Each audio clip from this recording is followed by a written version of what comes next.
নাটোরে বাচ্চার উপর আক্রমণ হয়েছে প্রধানমন্ত্রীর নির্দেশে, বললেন রিজভী। এদিকে সরকার ক্ষমতায় থাকতে স্বাধীনতাকে বিকিয়ে দিচ্ছে, বললেন মান্না। জানাবো আওয়ামী লীগের রাজনীতি হলো নির্মমতা ও নিষ্ঠুরতা, বললেন আলাল। এদিকে পরীক্ষা শুরুর 10 মিনিট পর জানা গেল প্রশ্ন পুরাতন সিলেবাসের। এবং সর্বশেষ জানাবো সিরাজগঞ্জে যমুনার ভাঙনে বিলীন 5 শতাধিক বাড়ি, বিপদসীমার উপর দিয়ে বইছে পানি। শুনছিলেন সংবাদ শিরোনাম, এবারে বিস্তারিত। নাটোরে বাচ্চার উপর আক্রমণ হয়েছে প্রধানমন্ত্রীর নির্দেশে, বললেন রিজভী। নাটোর জেলা বিএনপির আহ্বায়ক শহীদুল ইসলাম বাচ্চার উপর প্রধানমন্ত্রীর নির্দেশে আক্রমণ করা হয়েছে বলে মন্তব্য করেছেন দলটির সিনিয়র যুগ্ম মহাসচিব রুহুল কবির রিজভী। তিনি বলেন, আমি মনে করি প্রধানমন্ত্রীর নির্দেশে বাচ্চার উপর আক্রমণ করা হয়েছে, কারণ বিএনপি নেতাদের রক্ত দেখলে প্রধানমন্ত্রী খুব আনন্দিত হন, তিনি খুব খুশি হন। রিজভী বলেন, শহীদুল ইসলাম বাচ্চু বর্ষিয়ান রাজনীতিবিদ, গোটা উত্তরাঞ্চলে তাকে এক নামেই সবাই চেনেন। জেলার একজন প্রধান নেতা, তার গায়ে এমন আদিম বন্য হিংস্রতায় আক্রমণ করা হয়েছে, তার হাত পা মুখ ক্ষতবিক্ষত করে তাকে মৃত্যুর মুখে ঠেলে দিয়েছে আওয়ামী লীগের নেতা এবং সেখানকার এমপি শিমুল সাহেব। তিনি আরো বলেন, খালেদা জিয়ার মুক্তির দাবিতে একটি শান্তিপূর্ণ কর্মসূচিতে বর্বর হামলা করা হয়েছে। এই হামলা শুধু কাপুরুষোচিতই নয়, এটি আওয়ামী লীগের দুঃশাসনের আরও একটি রক্তাক্ত উদাহরণ। প্রসঙ্গত, বিএনপি চেয়ারপারসন খালেদা জিয়ার মুক্তি ও সুচিকিৎসার দাবিতে গতকাল বুধবার সকালের মতো জেলা বিএনপির কার্যালয়ে সমাবেশ ছিল। সমাবেশে যোগ দিতে জেলা বিএনপির আহ্বায়ক শহীদুল ইসলাম বাচ্চু যাচ্ছিলেন। এ সময় শহরে সরকারি বালিকা উচ্চ বিদ্যালয়ের সামনে কয়েকজন লোক তাকে এলোপাতাড়ি কুপিয়ে পালিয়ে যায়। এতে তার হাত পা সহ শরীরের বিভিন্ন স্থানে গুরুতর রক্তাক্ত জখম হয়। পরে বাচ্চুকে উদ্ধার করে নাটোর আধুনিক সদর হাসপাতালে নেওয়া হয়। সেখানে তার অবস্থার অবনতি হলে উন্নত চিকিৎসার জন্য রাজশাহী মেডিকেল কলেজ হাসপাতালে রেফার করেন চিকিৎসক। এরপর তাকে শেখ হাসিনা জাতীয় বার্ন অ্যান্ড প্লাস্টিক সার্জারি ইনস্টিটিউটে আনা হয়। সরকার ক্ষমতায় থাকতে স্বাধীনতাকে বিকিয়ে দিচ্ছে, বললেন মান্না। বর্তমান সরকার ক্ষমতায় থাকার জন্য দেশের স্বাধীনতাকে বিকিয়ে দিচ্ছে বলে মন্তব্য করেছেন নাগরিক ঐক্যের সভাপতি মাহমুদুর রহমান মান্না।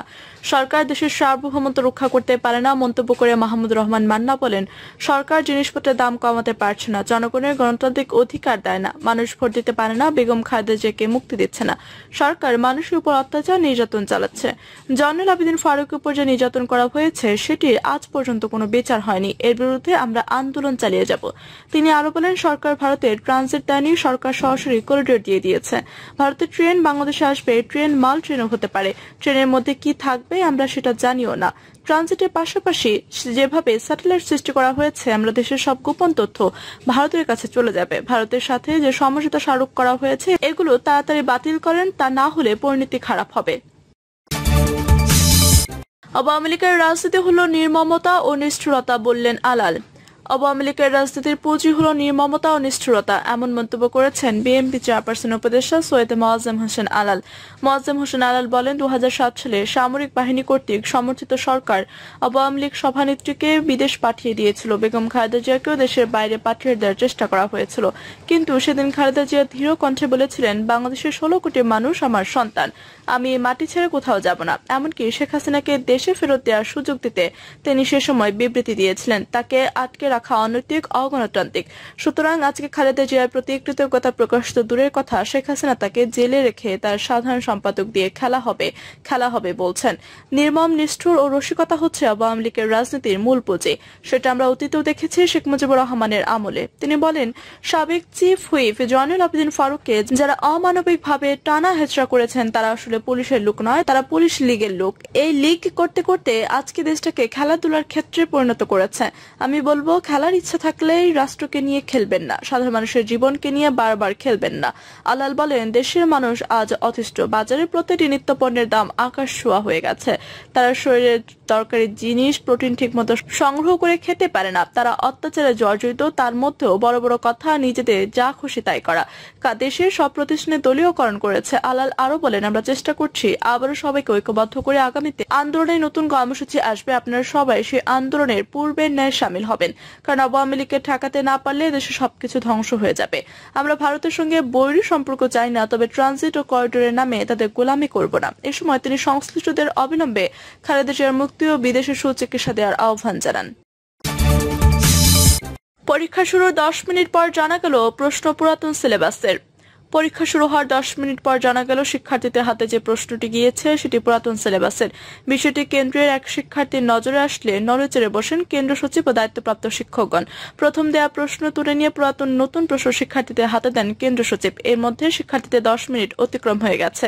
এদিকে পরীক্ষা শেষে অতিরিক্ত সময় না দেওয়ার শিক্ষার্থীদের মাঝে ক্ষোভ দেখা গেছে। কুমিল্লা জেলার মুরাদনগর উপজেলা এইচএসসি পরীক্ষার বৃহস্পতিবার কারিগরি শিক্ষা বোর্ডের বিএমটি দ্বিতীয় বর্ষের কম্পিউটার অফিস অ্যাপ্লিকেশন 02 বিষয়ে পরীক্ষায় কোম্পানিগঞ্জ বদিউল আলম কলেজের পরীক্ষা কেন্দ্রে ঘটনা ঘটে। ওই কেন্দ্রে উপজেলার বাসকাইট ব্যারিস্টার রফিকুল ইসলাম মিয়া ও হায়দ্রাবাদ কলেজের কারিগরি শাখার শিক্ষার্থীরা পরীক্ষা দিচ্ছেন। জানা গেছে বাংলাদেশ কারিগরি শিক্ষা বোর্ডের বিএমটি দ্বিতীয় বর্ষের কম্পিউটার অফিস অ্যাপ্লিকেশন 02 বিষয়ে পরীক্ষা ছিল। এই বিষয়ে আগের পুরাতন সিলেবাসের কোড ছিল 1823, নতুন সিলেবাসের কোড হচ্ছে 21823।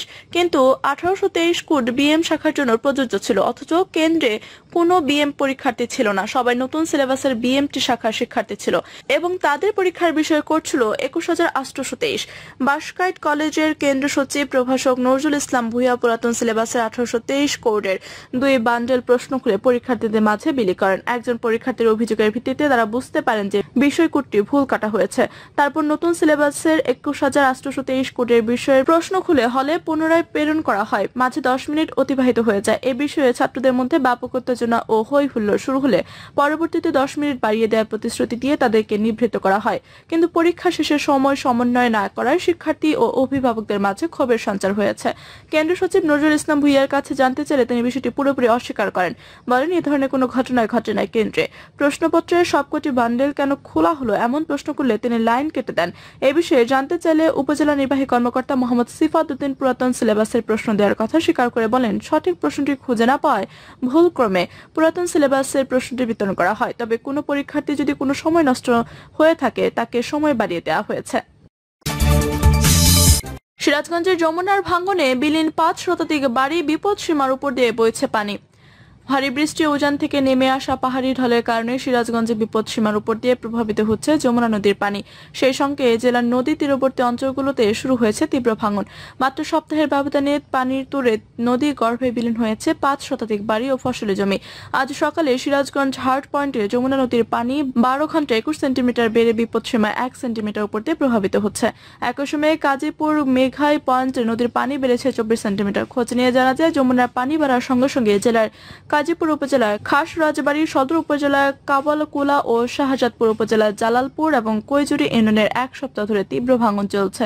ভাঙন রোধে পানি উন্নয়ন বোর্ড জিওব্যাগ ফেলেও বর্ষা মৌসুমে তা কোনো কাজে আসছে না, বরং প্লাবিত হচ্ছে নদী তীরবর্তী বিভিন্ন এলাকা। এছাড়াও চলন বিল সহ ফুলঝুর, ইছামতি, হুড়াসাগর, বহাল, গুহালা, গোমানী নদী সহ বিভিন্ন নদ নদীর পানি বাড়ছে। খাস রাজবাড়ী ইউনিয়ন পরিষদের চেয়ারম্যান সাইফুল ইসলাম বলেন, 1 সপ্তাহের ব্যবধানে দক্ষিণ খাস রাজবাড়ী গুচ্ছ গ্রামের 60 থেকে 70টি বাড়িঘরে একটি কমিউনিটি ক্লিনিক নদীগর্ভে বিলীন হয়ে গেছে। গুচ্ছগ্রামের মানুষগুলো ফের ভিটামাটি হারিয়ে নিঃস্ব হয়ে পড়েছে। সদর উপজেলার কাওয়াকুলা ইউনিয়ন পরিষদের চেয়ারম্যান জিয়া মুন্সি জানান, এই ইউনিয়নের 1 মাসে 2 শতাধিক বাড়িঘর ও 3000 একর ফসলি জমি নদী গর্ভে বিলীন হয়েছে। ভাঙনের হুমকিতে রয়েছে হাটবাড়া, দোগাছি, বয়কয়রা, ছোট কয়রা, চন্ডাল বয়রা, বেড়াবাড়ি, কৈঘাড়ি, দোর্তা ও বর্ণি গ্রামের আরো 5 শতাধিক বাড়িঘর, 4 কিলোমিটার পাকা রাস্তা, কয়েকশো একর ফসলি জমি, বন্যা ও দুর্যোগকালীন আশ্রয় কেন্দ্রে মুজিব কেল্লা, প্রধানমন্ত্রী আশ্রয়ণ প্রকল্প 2 এর অধীনে 126টি ব্যারাক, একটি কমিউনিটি ক্লিনিক ও 6টি সরকারি প্রাইমারি স্কুল। কৈজুরি ইউনিয়ন পরিষদের চেয়ারম্যান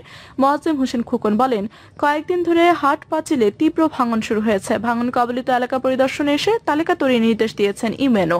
এলাকাবাসী ত্রাণ চায় না, 1 বান্ডিল টিনও চায় না, তারা চায় নদী ভাঙন রোধে দ্রুত ব্যবস্থা নেওয়া হোক। প্রিয় দর্শক, এই ছিল এখনকার মতো সর্বশেষ সংবাদ। আপনি সব সংবাদ পেতে চ্যানেলটি সাবস্ক্রাইব করে পাশে থেকে বেল বাটনটি ক্লিক করে রাখুন। ধন্যবাদ সবাইকে এতক্ষণ সাথে থাকার জন্য।